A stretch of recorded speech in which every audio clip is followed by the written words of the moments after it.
Welcome to the Sailor Noob podcast, where a superfan and a noob talk about the original Sailor Moon episode by episode. I'm your host, Mikan Hana, joined by my co-host. I'm the co-host, Caliban. I'm also the noob, and I'm super sad to say goodbye to Sailor Moon S. Yeah, me too. And we're a couple of magical people ready to moon cosmic power make up this episode. Today we are going to be taking a look back at Sailor Moon S and talking about what were some of the highlights and some of our favorites from the season. Yes. We're going to be here for a long time. Yeah. I know, right? Or are we? Whoa. Maybe the takes have been heating up. Oh, you think so? And they are ready to present. Oh. Hot and fresh. Really? Hot takes. Right out of the oven. We'll talk about it. Okay. We'll talk about it. I got some things I want to talk about. Oh, do you? Yeah. All right. Well, get your laser thermometers out because they're not going to be as hot as mine.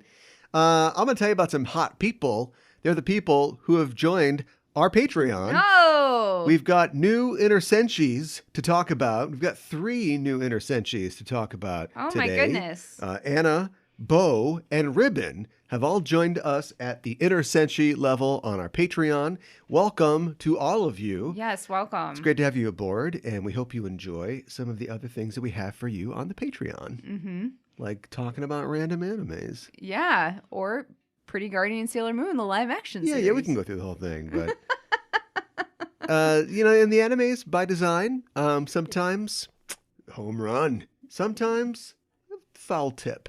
Yeah. Right? Still in the game. Yeah. Never striking out. Never be game over, though. No. But we had a real grand slam last episode. Yeah, it was really good. Yeah, really like that Mushishi. Yeah, it's pretty good. We'll talk about the title, but you wanted to translate. Not such a fan? You wanted to translate. Oh, right? Well, yeah. I don't know what they call Full Metal Panic in Japan. I don't know either. It must honestly translate somewhat closely to Full Metal Panic. Yeah, right. When I hear Full Metal Panic, I go, whoa, I got to check this out. What is that? And I do, and it's like, no, it's just like a high school anime with robots or something. Guy's got a gun. You're like, wasn't blown away by that one. But yeah, Mushishi, I just, not this. I don't have anything for you right now, but just brainstorm a little and, come up with something that speaks to the beauty and like the depth of the single episode that we saw, but that I'm assuming there's more to find there. But yeah, just skimming the surface of a very deep loch, it felt like. Yeah. Maybe they felt like this is just not something that can be translated. This has to be in Japanese. People are going to have to find this where they find it. Or we're not going to come to you. Or they don't find it at all. Yeah. All right. Okay. So, I see your point. Yeah. Thanks for joining us. If you want to become a patron of our Patreon someday. You're very close. The last episode, Sailor Moon Super S, I'm going to nail it. And the ceiling will open up and stickers will rain down. Burying me fatally. But until then, if you want to join us, you can at patreon.com/Sailor Noob. So let's start with our overarching impressions of Sailor Moon S and what we thought of the season as a whole. Yeah. Well, I guess you want to go first? I guess I'm going first. Yeah. Here's the hot takes. Get ready. Oh Get your gloves on. I thought that Sailor Moon S, at this point, we are... I'm not going to do a percentage, but we are... I know we're more than halfway through, which is 48%. And so... I would be able to tell if the quality had dipped. Right. We would know. Yes. You watch shows, live action or anime shows, and at some point you go, okay, they're just cashing checks now. Like they've given up. And that is not what has happened. Like this show, in fact, I think has been as solid as it's ever been. Even though within this nearly 40 episode run, we discovered the existence of animation directors and why sometimes an episode looks like maybe they're phoning in a little bit.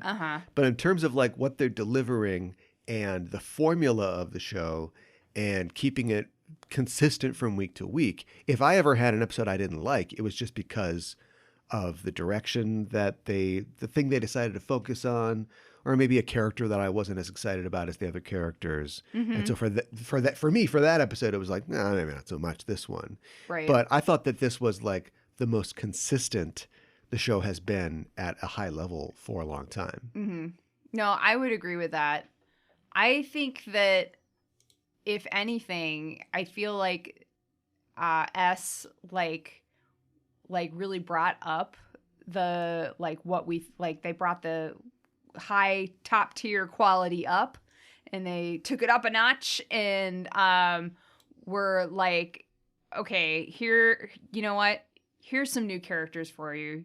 Here's Haruka. Here's Michiru. And guess what? She balances a lemon on her violin. And she is the coolest person you will ever meet. And she drives a race car really fast.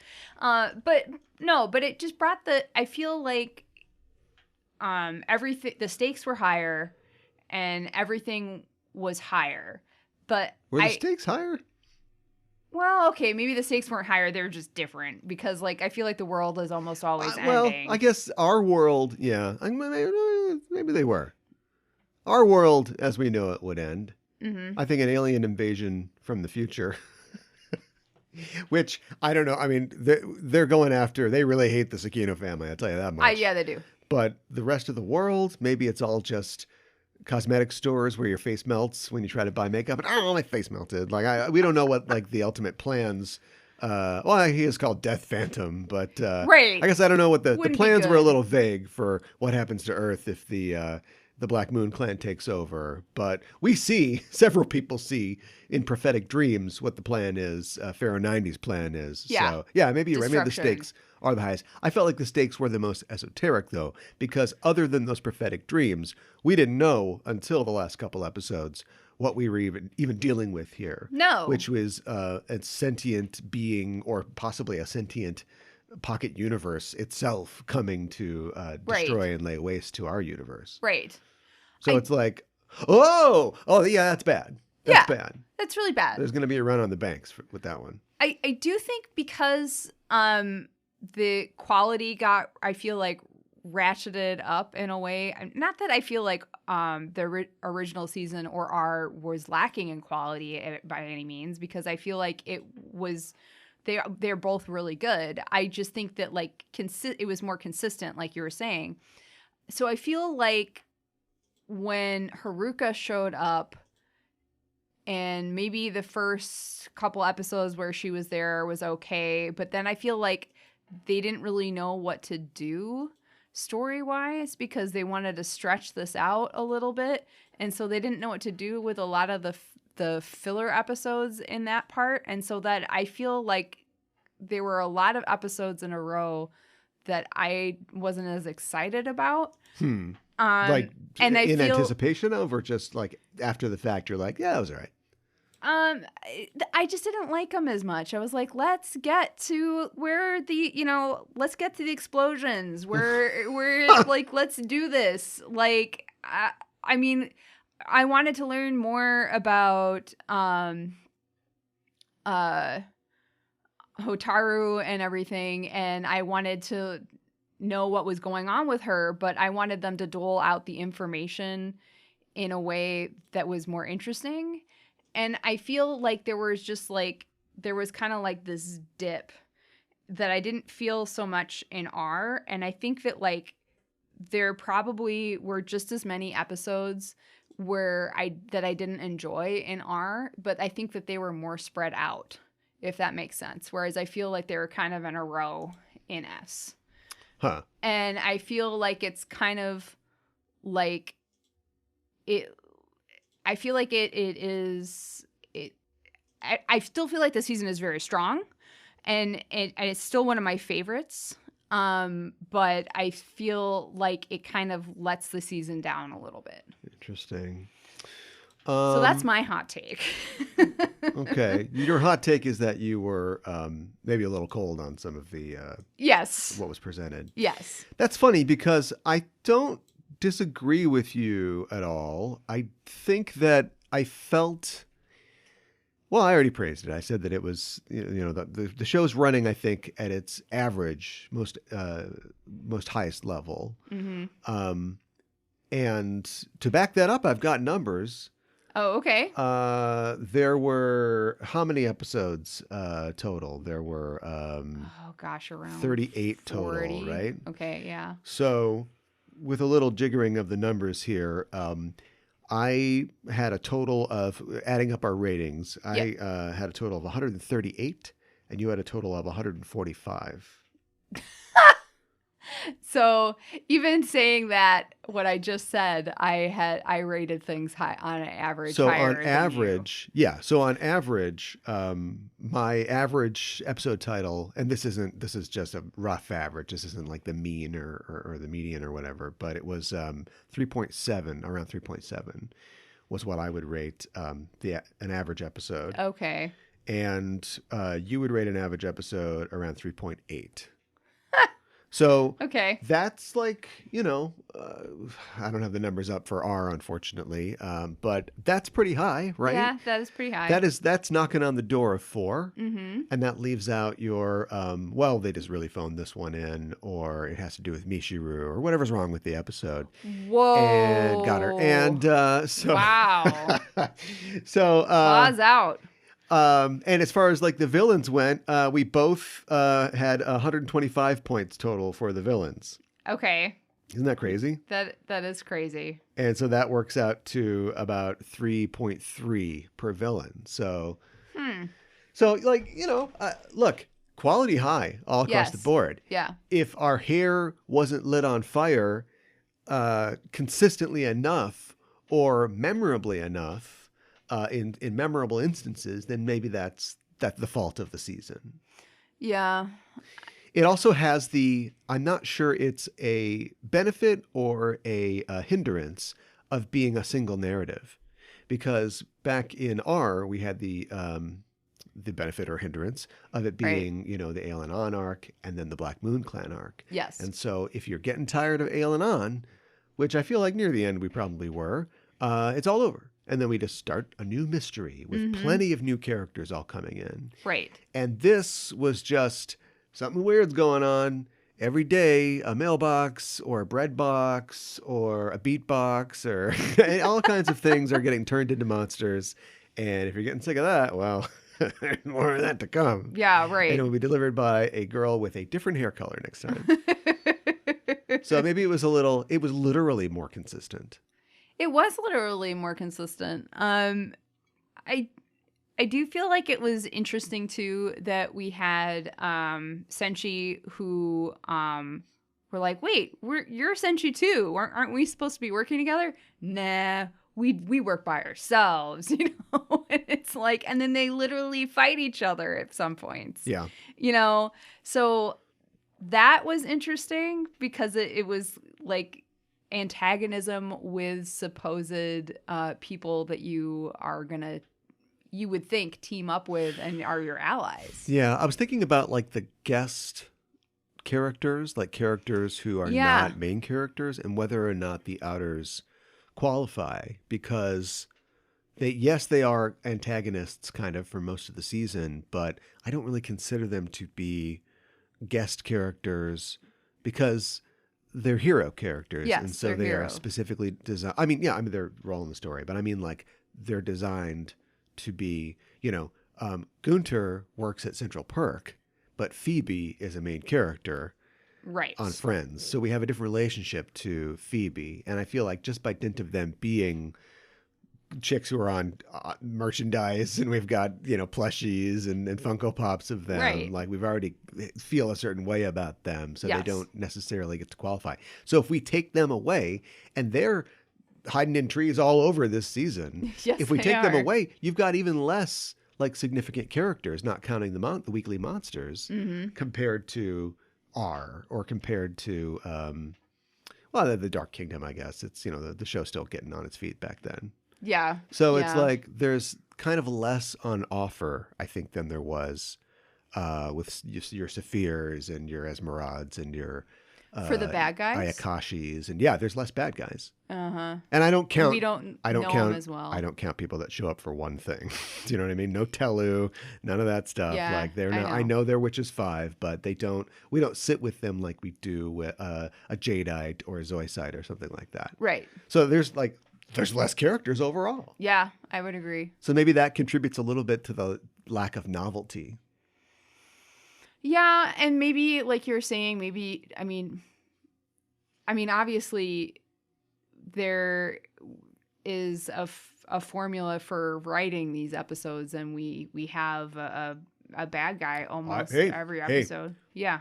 I didn't choose what this show was going to be I like. know. I didn't choose what the Super Sentai magical girl genre is going to be. So if they can't make it exciting, it's not my fault. No, I don't think it's not exciting. I'm just saying, do you feel like we as the audience are not as... I've seen almost 900 episodes of Star Trek. Yeah, I know. And I still know what a good Star Trek episode is and a bad Star Trek episode is. Well, you know what a good Sailor Moon episode is. But I don't see a good Star Trek episode at like number 812 and go...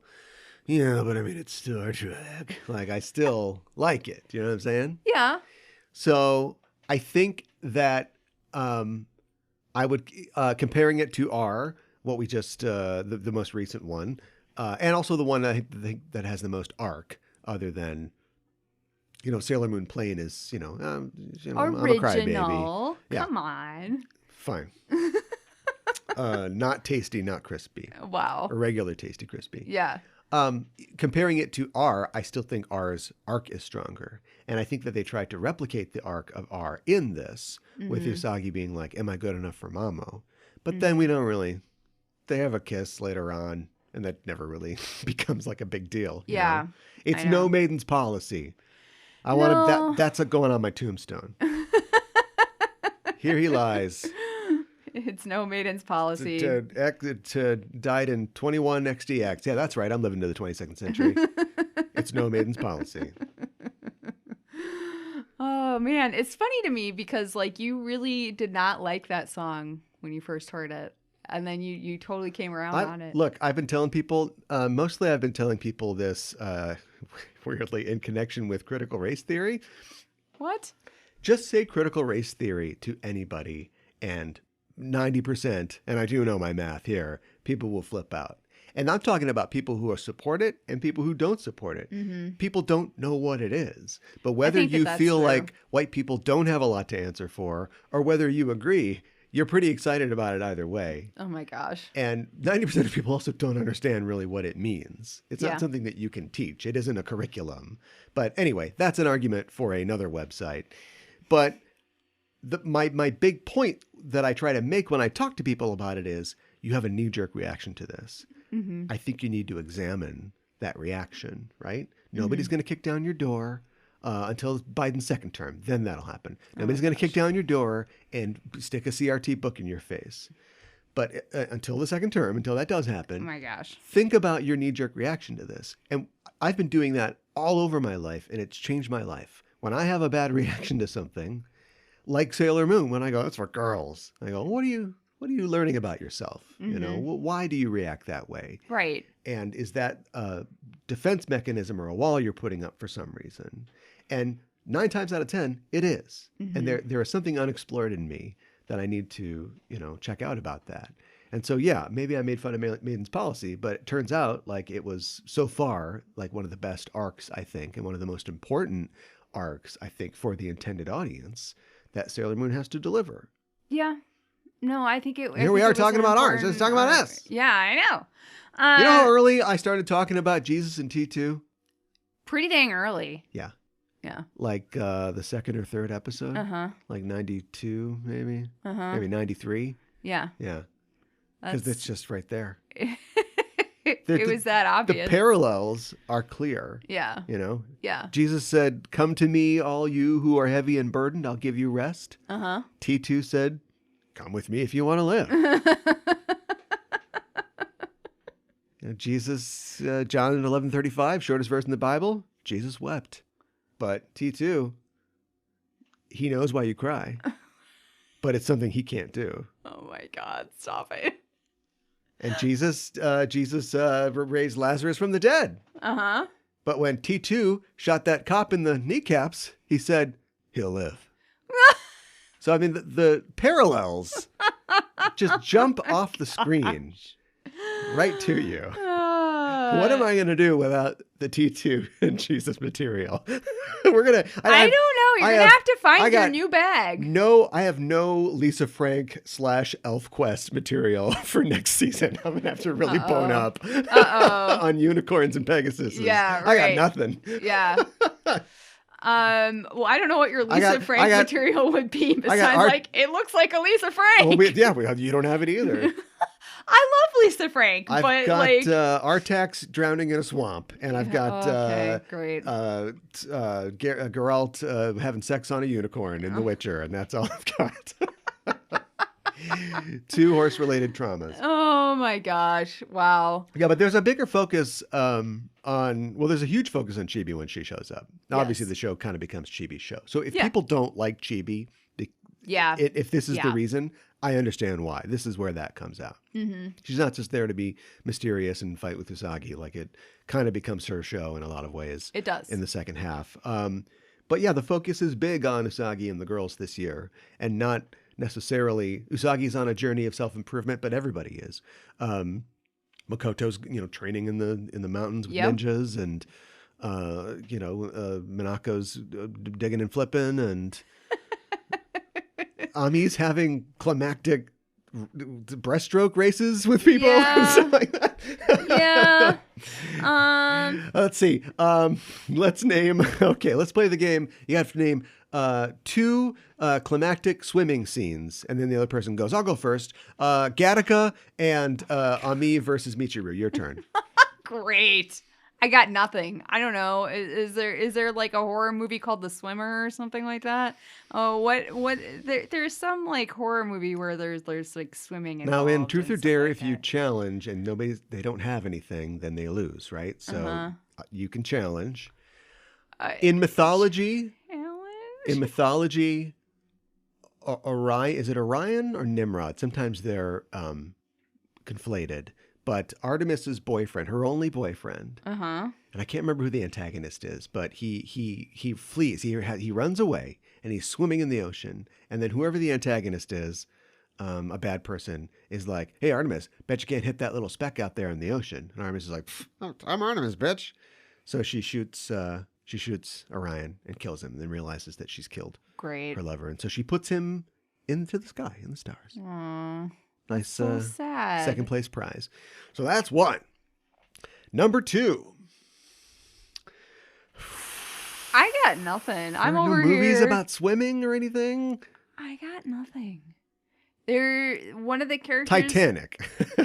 Come on, how big is that door? Come on. All right, I guess you win. I know there was only 3 in the entire world.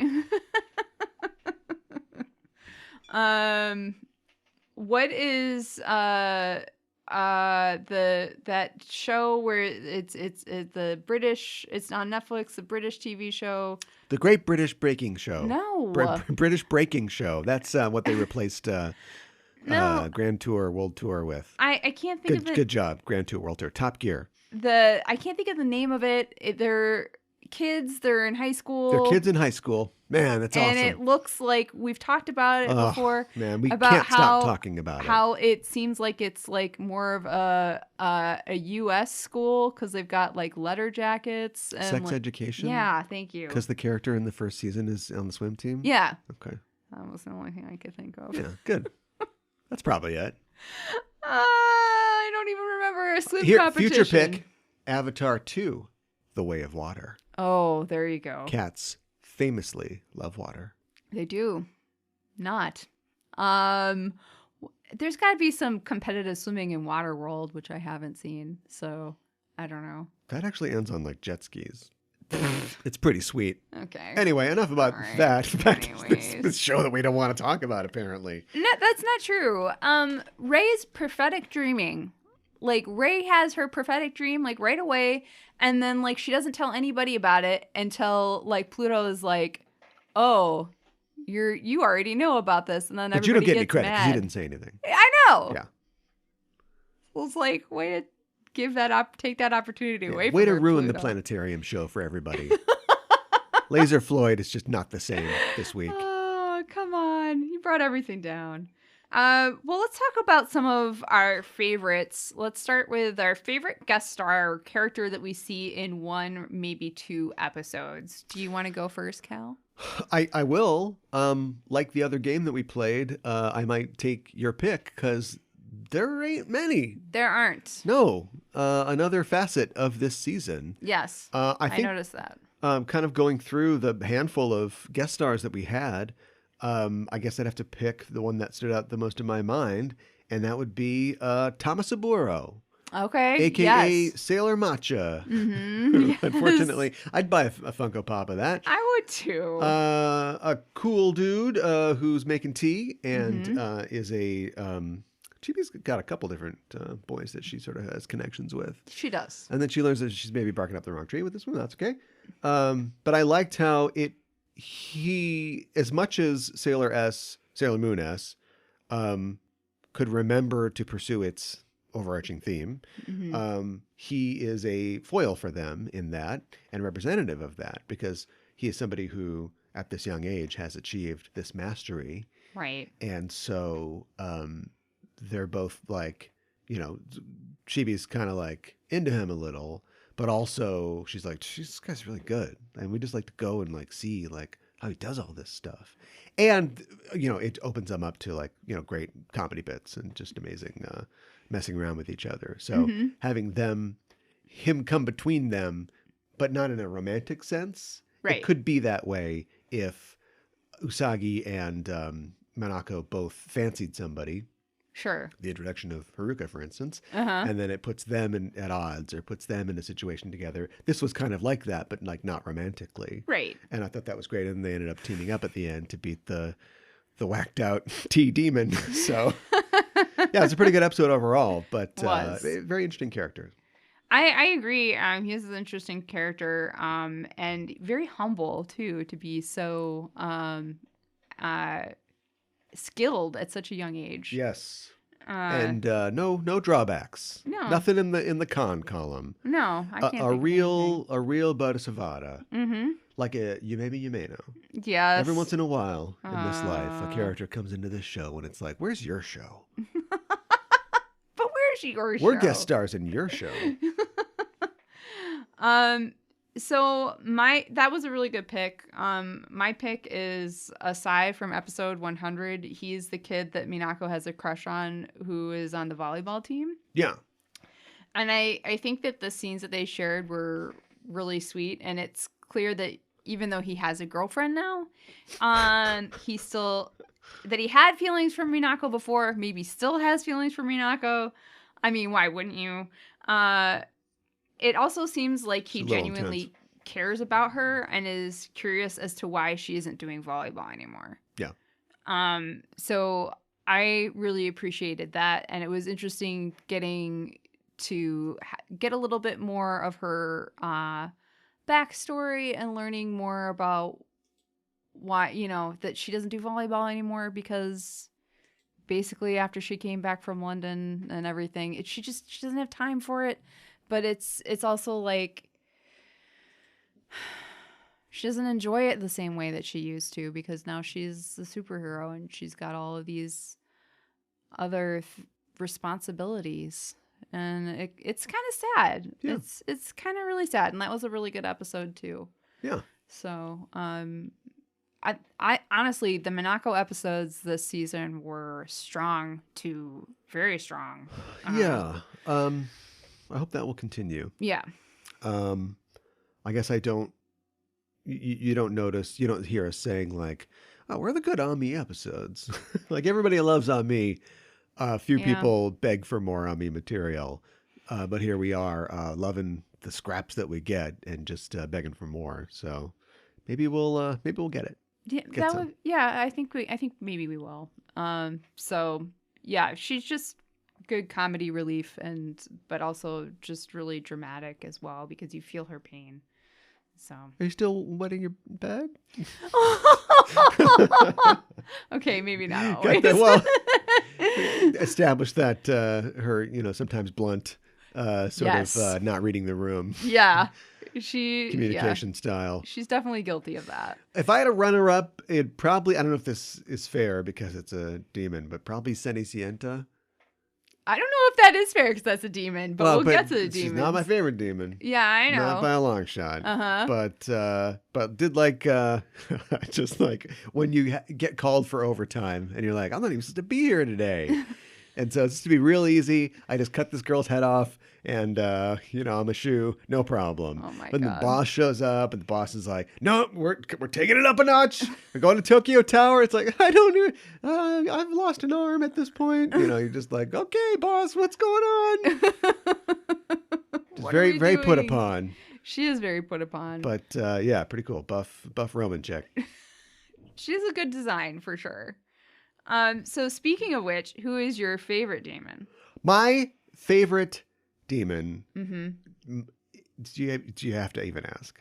I do, actually. She's a speed demon, and her name is Steering Goo! Okay, all right.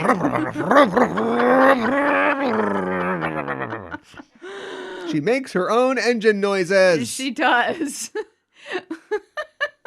She's dressed like a ring girl, a track girl, race girl. Got hit by a car, but survived and is making the best of her disability. She's fantastic. She Jack up. Oh my God, she is really good. Like that's a Funko Pop I want. Oh man, what if we screenshotted her and filed the serial numbers off and palette swap the colors? We could easily make a shirt out of that. Nobody could come after us for that. Oh my gosh. Right?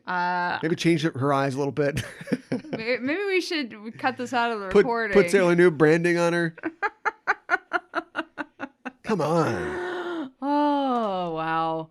I do think that like I have to give her credit where credit is due. Like she is really good. She is really entertaining. I feel like she didn't speak to me as much because I'm not as into cars. But like she rolls her boob window down. I know. To shoot off her star. I know. It is great. If she had a little crank. Yeah. 70s and 80s kids will remember. But when not all cars were windows were automatic. Yeah. That would have been even better. Anyway. Yeah. Good, nice work. Good job.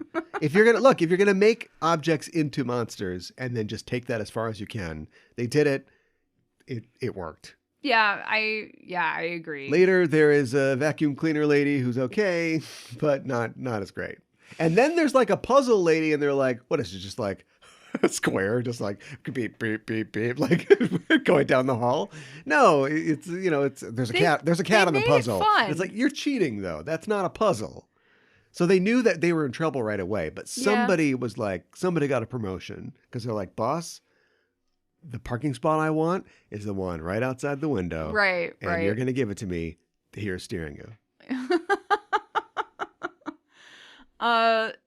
So my favorite daemon is Uikasaman from episode 118, which is the episode where Hotaru's house turns into a different dimension. Right. She's the one who's made up of all the different games because Mehmet put a ton of games into the daemon oven. Right. At the same time, and she's kind of messed up because she's made up of more than one object, and it just makes me love her that much more. So it's not like if your pick is the epitome of turning a single object into a daemon, mine is the epitome of mashing a bunch of different things and making its daemon somehow awesome out of that. Putting everything from a daycare activity closet into, including like a petulant 6-year-old child. Yes! She also cheats. She totally cheats. At every cheats. Game, like a 6-year-old. And I love that. Yeah. And I love that she kind of looks like the queen on playing cards. Yeah. Except way more messed up. She's a little sticky. Yeah. Maybe there's a couple pieces loose. Maybe that's what's wrong with her. Right. And I love that her name comes from Ikasama, which means fraud, trickery, or confederate. And yeah, she just loves to cheat to win, and she'll do whatever she needs to take to win, whatever she needs to do to win. And she's super sassy. And she says a lot of fantastic things like, I'm the strange daemon who lives in this strange room. Who's the strange daemon who lives in this strange room? I know, it could be a song. And violence is not the answer. I'm a villain who loves peace. Sure you are. Yeah. She just has a ton of personality, and I think that's why she's my favorite. Because I looked back through the list, and she was just like the one that kind of stuck out the most to me. So. Yeah, I liked I also liked in that episode maybe there was also a sticky 10-year-old in there too. Yeah, because it broke down into this whole.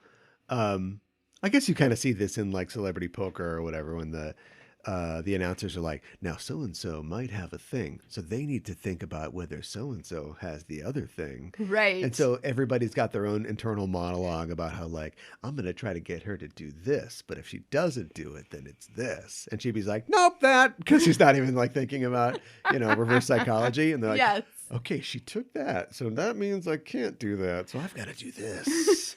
And it all comes down to, will a person who were wondering if their heart is pure or not do the pure-hearted thing?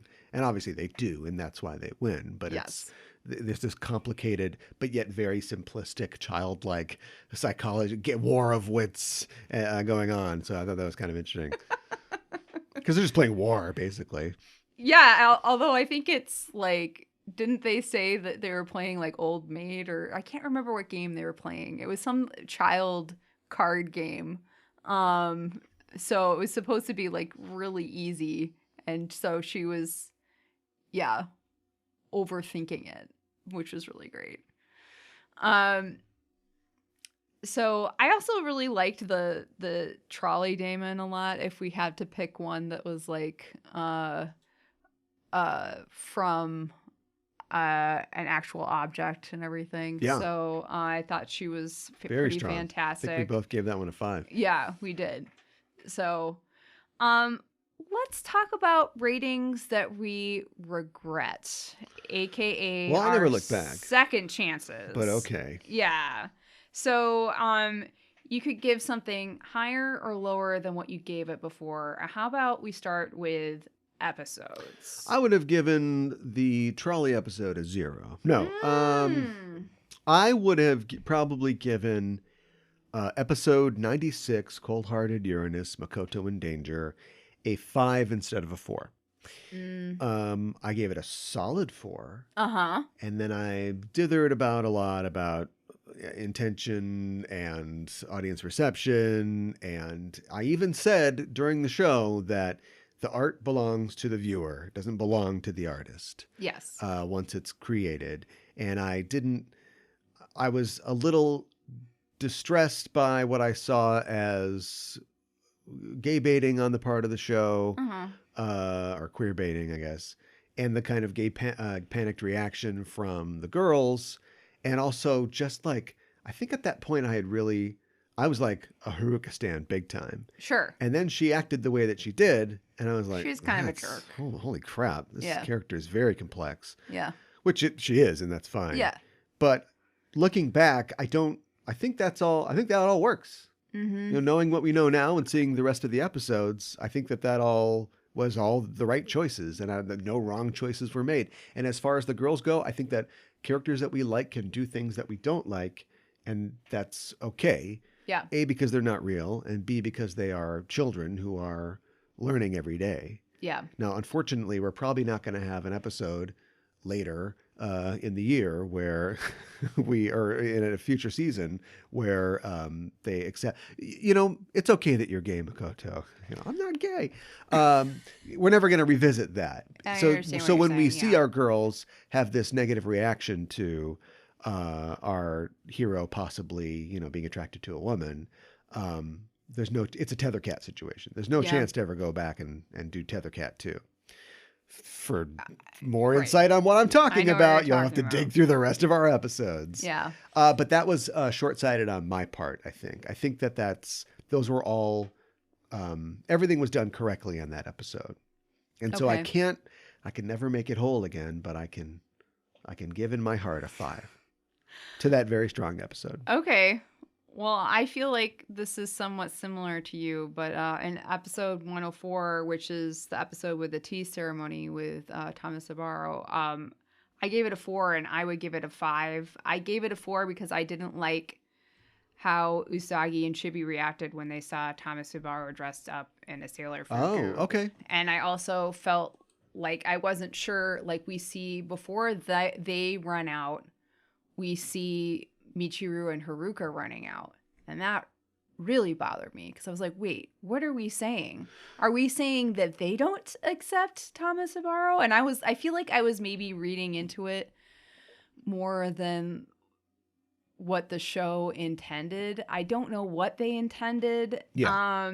But I still, feel like overall the episode is really strong. It's probably, one of my favorites from this season overall. Yeah. The difference, and the difference is, this is the mistake I think that I made, which is that the characters don't speak for the show. Yeah. Ironically. Right. We know that because not so much anymore. But Usagi is a little brat who whines a lot, complains, and eats all the food, and her name's on the show. Yeah. But the show is comfortable saying that she's wrong a lot and that these are bad qualities that she has to fix. Right. And so I don't think that's the right interpretation for the Outer's reaction.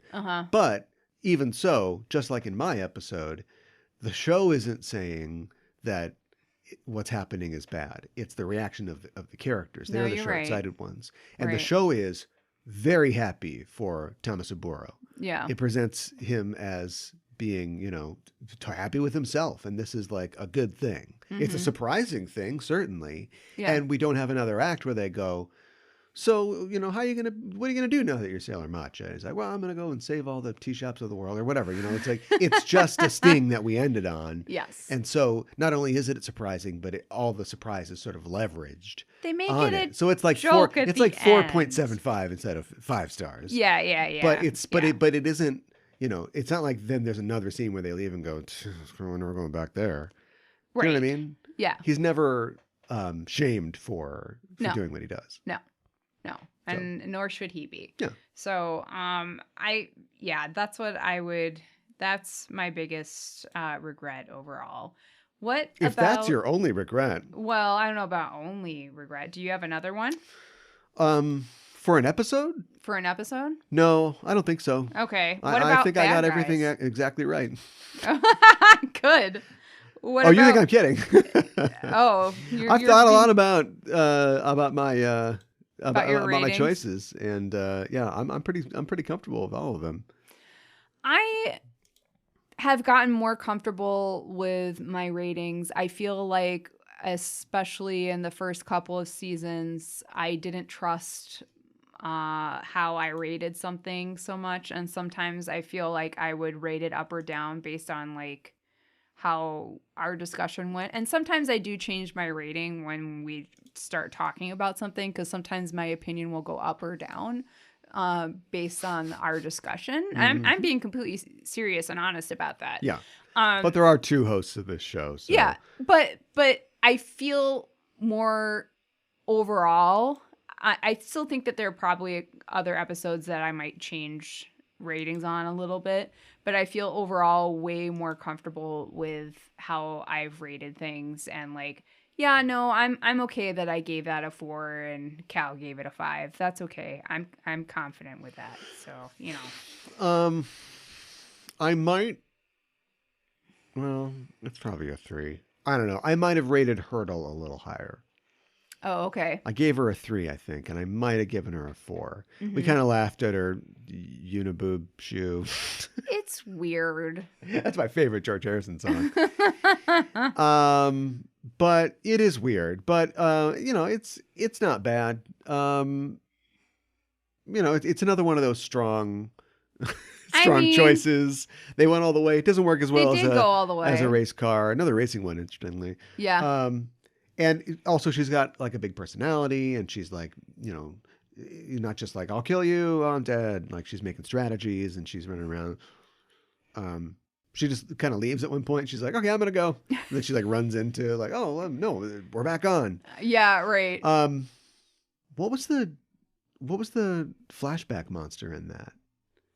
We see the monster that tried to kill. It's so it's like the daemon from the manga, and so they're just like they're just really scary monsters. They're very I don't know how to describe them well. They just look really gooey. And right. I think they made it red in the anime. Yeah. I probably would have given that a 2 instead of a 3. I liked it because it reminds me of the manga, so I think I rated it probably fairly high. So fair enough. So my bad guy that I would give a different rating to is actually also from 104 because Chagma, I gave her a 4 and I wish I had given her a 5. I really don't know why I gave her a 4. Like, this is one that, like, I was looking back at the list and, like, it's like, wow, I don't remember doing that. Because, like, she's, like, made up of elements from the tea ceremony. And she's wearing a kimono and she's like serving hot matcha. She's very entertaining and she's flying around in her little cushion and like so I would totally give her a 5. So I think she's definitely up there as one of the best villains from this season. So I might have been a little nicer to the Labyrinth of Water Ami targeted. Oh yeah, the climactic swimming episode. Yes. I don't know. I think I was just sort of down on both Ami and Michiru at that point. Well, I mean, I remember it like, it's like, oh, the water. Okay. Well, it was like kind of random in a way because it's like I feel like they could have been more specific with that water monster and made it more interesting as an object, but yeah. Well, if Poseidon was a girl, we'd be all set. Yeah. But unfortunately, the water is a very male thing, I guess. What? Actually, that's true. Look, in antiquity, that's true, right? The goddess of earth is female, the goddess of water is male. That is true. Oh, because things grow from the earth, but the sea just kills you with storms. It's probably what it was. Okay, well, it seems like the criticism of gender roles is baked into mythology from antiquity. Yeah. Geez, I wonder what the problem is. Huh. Gotta crack this code somehow. I know. After I get done beating my wife. Oh my gosh. I guess as a side note, I rated Udile as with like a 4 instead of a 5. Whoops. No way around that. I can't believe that I did that, and I would change that. The rear view mirror. Yeah, I know, as she's going off a cliff. Just looking in, steering you's rear view mirror. Seeing that. What was your favorite Kyoro Miru from this season? Great question. How about... Gosh. I know, there were a lot. So. Yeah, there were a lot. And I will say, kudos. They were very varied and specific. Sometimes they were general, but it was a lot of... Because, it's like, oh, how do you... Sushi, so crazy, Japan. Right. But I felt like you really found a lot of niche and like interesting things this year. That being said, I like the broad category of the history of Japanese horror films. As a film buff myself, I enjoy films, Japanese films and horror films. And so hearing about the history of the very strong, legacy of Japanese horror and getting a chance to watch Houseu for Sailor Cinema. That was great. Never pass up a chance to watch Houseu. Yeah. That was a lot of fun. That was a lot of fun. I also liked the volleyball one with the Witches of the Orient. Yeah. That was like fun and surprising. So yeah, that was fun too. They call themselves that. That's their word. Yeah. Okay. All right. Remember we had to make that point? Yes, I do remember that. Because they're witches and they're from the Orient. Okay, Yeah. I have two things I'd like to say. It's like, look, I know. this is what they call themselves. I know. All right. I think that my favorite was Takarazuka Review. Yeah. Because it was a lot of fun to talk about something that I already really love and have an interest in, but it was fun to also just learn more about the review's history and the grueling schooling and casting process. Yeah. So I really enjoyed researching that. And if I picked a runner-up, it would probably be Haikyo, which is the abandoned buildings. Because I find that personally just really fascinating. Just because, yeah, we have abandoned buildings. We talked about this in the episode. So we have abandoned buildings in the U.S., but they're not as prevalent. And it's interesting to see to the degree that they fall apart and the degree that they're left alone. And sometimes people don't really try. A lot of times people don't take that much from them because they want to preserve it for other people. It's a real experience of going to Haikyos and stuff like that. Right. And yeah. So I just find it really interesting. Nice.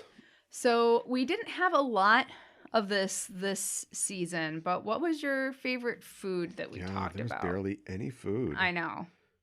What does that mean? What does that even mean? We don't have time to eat, I guess. By the time Super S comes around, Usagi's going to be sunken face. They're not even eating on the show. Little ribs under her. Oh no! Under her belly top there. Oh my gosh! I don't have time to eat anymore. There wasn't a lot of food, but the food that we did talk about, out of that, I would have to say probably the ise ebi. Okay. The lobster. Yes. I like lobster. Yes. It's good. Yeah. And it's with climate change, who knows? The Kuroshio current's going to start moving backwards, but right about this time, they're probably taking the first of the ise ebis out of the waters for their winter feast. Yeah, so, probably. Yeah, love lobster, and just grilling it up. Because here we just boil them, but just putting it on the stick on the half carapace. Yeah, right. And just throwing it on the charcoal fire. A little butter on there. Sounds delicious. Nothing better. Yeah. My favorite was a Japanese Mont Blanc. It's a dessert that I'm definitely am familiar with seeing in Japanese cafes and in anime, but knew very little about. And I always thought that they looked cool, but having done research on them, I now really want to try one. And fun fact about me, I'm not a huge fan of chestnuts, but I would definitely try this anyways. And they definitely look, I feel like they would look great on Instagram. I'm sure they do. Yeah, we don't have chestnuts over here. I mean, we do. We do, but obviously, not to the extent. You can get anything here. Sure. In America. Oh my God. But we don't, they're not, unless it's around Christmas time, you can't usually just go get chestnuts. Yeah. So I don't know if I like them or not. I know I like nuts. Mm-hmm. That's a shirt too. Yeah. And, and I like walnuts. Yeah. Yeah. A lot of people like walnuts. I love walnuts. They're Walnuts the are lowest okay. fat nut. You can have a bunch of them. They're really great. So I don't know, but how about a bunch of sugar? Is that going to fix it for you? Know. Yeah. How about a bunch of sugar and cream? Yeah. A little cocoa or maybe some matcha. Yeah, exactly. Try that out for sure. All right, let's talk about favorite titles. We'll start with the English title. Excuse me. First, what's your favorite English title from the season? A lot of good ones to choose from this year. Very solid English titles, managing to capture in 2 chapters, in 2 acts, what happens in the episode, but also just the right amount of grammar mistakes to get the message across. But mine was a a fairly expressive title that I thought really told us what was going on, had a lot of energy and panache, and that was Heart-Eyed Hero Crushing on Haruka. That's a pretty good one. Yeah. That tells you everything you need to know. It does. My favorite one is Notice Me, Deathbusters, Pretty Heart Tenacity. That's a good one, too. Yeah. What about your favorite Cloverway and or music title? Quite an interesting experiment this year, the music titles. Not sure if that's going to return in the future. An interesting challenge. Yeah. I think I'll move on to sound effects albums next. Okay. I'm going to give this one 3 opening doors. No. No, I don't know. Hard to pick. And plus we had a sort of Cloverway. And then when I saw that Cloverway had also just given up on puns, I was like, all right, screw you guys. I'm doing my own thing. Yeah. So for that reason, I got 2. Okay, sounds good. My favorite of the original sort of design, the original plan of what the titles were going to be, was Elephant in the Roomba. Yes, that's mine too. Okay, all right. We got a daily double. It makes me laugh. I was like reading them and I was like, Elephant in the Roomba. That's good. Yeah, so yeah, that was I'm proud of that one. I could put that on a t-shirt. And for the song titles, they kind of go up and down. They're more about hearing them out loud. But I think the one that really works and really tells you what's going on in the second half of Sailor Moon S is Chibi, I Love Your Way. I love that one. I absolutely love that one. And I actually, it's funny that you split it up that way because I kind of did the same thing. And so my song title pick was In the Air Tonight, spelled H-E-I-R. And it's the one where Chibi returns. Yeah. So. And she falls out of the air. And she falls out of the air. Yeah. It's pretty fantastic. Right. Well, maybe that's the best one. That's the synthesis of the 2 ideas, the punny and the song titles. Yeah. So. Yeah, together. Right. So, yeah. Drop Phil Collins drums here. So, are we going to talk about our favorite villain? Oh, our favorite villain. Yeah, let's talk about our favorite villain, our favorite big guy villain. Yeah. Our big guy villain. Yeah, you're a big guy villain. Who's your favorite big guy villain? Yeah. What if somebody picked I really like Piddle. Just something about her. She's all blue. Something that makes it happen for me. Yeah, right. Yeah, I feel like Telu and Viluli, you guys aren't really. Not really in the running. We'll Thank call you for applying. We'll call you. Yes. Yeah. Although we're glad you've applied, we regret to inform you. Yeah. You're dead. Exactly. It's Mehmet. I mean, how could it not be Mehmet? Oh, wow. All right. Oh, wow, what? I like Mehmet a lot, too. Oh, interesting. Oh, good. No, I'm glad they're not the same. We had it for a while. We had a thing going on, and it's the show's fault. I have another podcast called Discoverage. I know. No, hold the applause. Where we talk about new episodes of Star Trek. So these are brand new episodes of Star Trek that are out right now, on Paramount Plus. They come out every week. Right. And my co-host has this habit of, I say, what'd you think of the episode? She's like, favorite episode ever. And every week it's her new favorite episode. So that not only, I guess, speaks to the quality of the episodes, but also to her continuing excitement to see what's coming next. And that continued to grow for me because every new person was my favorite new person for a while. Yeah, right. Until we hit a stopping point. And that stopping point was Mehmet. Now, to be fair, there wasn't much on the other side of Mehmet. Cyprien wasn't taking that crown from her. No. But, technically, I mean, as far as the long-running bad guys goes, the last and the best, in my opinion. Okay. They saved the best for last. Okay. Vanessa Williams style. No, actually, it's the guy she's Vanessa Williams' boyfriend style. Right, because that's who she's singing about. Him, yeah.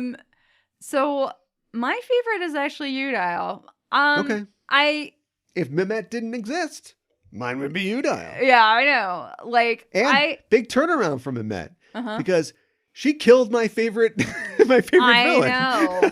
I think there's a part of me that never forgave Mehmet for that. But I think that Udile is the most successful of the Witches 5 because she actually gets 2 talisman. I mean, she gets them taken away from her pretty quickly, but she gets 2 talisman. She accomplishes what she set out to do. Yeah. She's very inventive. She, loves fire. And she's got crazy driving skills, and I love how she drives.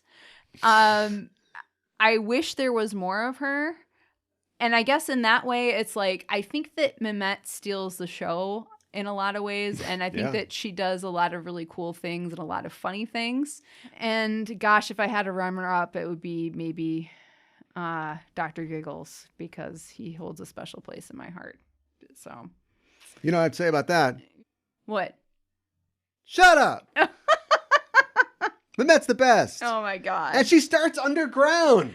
She kills Udile. I know. And then, whereas Udile is very good at her job, but she just is foiled by the Sailor Scouts. Mehmet barely stumbles from encounter to encounter, most of the time sabotaging herself. Yeah, that's true. She enters a beauty pageant and wins. And still doesn't win at the end. Yeah, I know. And get the heart. I know. So, what are we talking about here? Do you feel like you're taking crazy pills? Yes. Oh my god. We haven't once said Karenite. That's how good she is. Yeah, I know. Like, I like Kalenite. I feel like they didn't really give her enough chances to shine, And I actually, like, I think we talked about... You gave her a 3. Yeah, I know. Well, we talked about this before, but like I almost like her more when she's like the mean kind of stepmom figure. Oh yeah, she's got more. There's more depth. First to half her. Karenite 2. Drunk stepmom 3. Yeah, or right. 4 for me. 3 for you. Yeah. So. Yeah.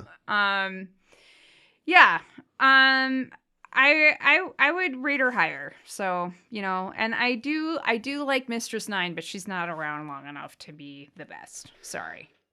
Yeah, well, there's fanfic. That's what fanfic's for, I guess. Yes, right. And art on. Lots of art. DeviantArt. Yes. Yeah. Okay, which rule is it? Rule? I don't know. Don't ask me. 34. Rule 34. You've done this how many times? And I never know. But this is the time that I'm getting it right. Okay. It's Rule 34. Okay. Yeah. I never remember. And I should just write it. I should tattoo it on my hand. 9, Black Lady, / Mm-hmm. Yeah. The slash should go in between them, but slash has become its own term. Okay. All right. So, I mean, honestly, I think that, like, overall, I feel like this season is incredibly strong, and I feel like it's. I think it's between R and S for my favorite season. Yeah. Don't fall into the trap of the current TV trap that is streaming TV. Every subsequent season of The Chilling Adventures of Sabrina has to be better than the last, or we're canceling this thing. Yeah, do you know what I mean? Right. We don't have to fall into that. This is not as good as R. I rate R over this. Really? And there is absolutely this is the Ravenclaw to Gryffindor. Do you know what I mean? Okay. Strong maybe. words. Oh, Strong words. I'm not a Potterite, Careful. so I don't know. But aren't they also heroic and good? Yeah, but everybody, like, maybe not everybody. Right. You know but what? Lots of people I waded into something and now I can't get out. Like Naru in Prey. All I'm saying is this is the Han Solo to Luke, but everybody likes Han Solo more than Luke. All right. Yeah. Look, I don't have any great examples here. All I'm saying is it's an A-, and that's still an A. If nobody else got a A without a minus, you are still eligible for valedictorian. Do you know what I mean? But unfortunately, there is a 4.0 student, and that is Sailor Moon R. Oh my gosh. But from from Steeringu, Yeah. all the way to Tamasaburo, to Chibi, ascending into heaven, promising to return one day, and then Usagi, heroically returning. Yeah, right. To save her mom. Yeah. From the junk monster. Yes. All amazing moments. I think they're all fantastic moments, and like I really struggle, like which would I rate above the other one. It like I'm like, don't make me pick, like, because I like R and S both a lot. They're both good. Yes. Don't make me pick my children. But S is also a good consonant. Yeah. Next up, T. We're coming for you, T. I mean, yeah. Are you looking forward to Super S? I am. I'm looking forward to Sailor Moon Super. Yeah. What? Yeah, I know. I'm glad that the writer recovered from their stroke, but still, weird title. Maybe it'll make more sense as we watch it, but I was given to believe that the S means super, so this is just Sailor Moon Super. Yeah.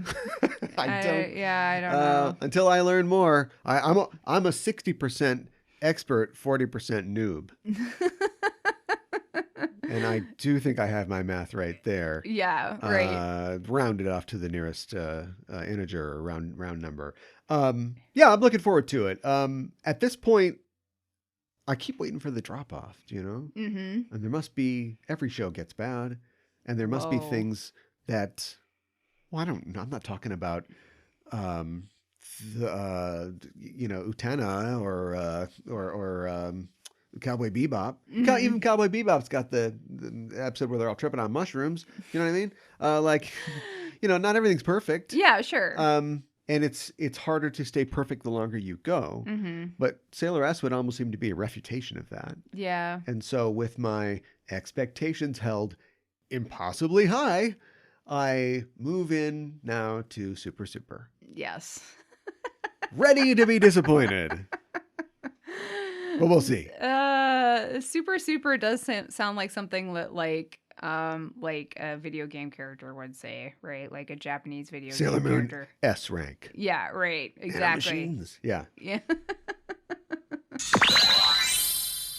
Well, you too can be super if you join us on our Discord. Join in on the conversations that we're having over there. We're talking about Sailor Moon. We're talking about Star Trek, Star Wars, all the stars. That's the next season.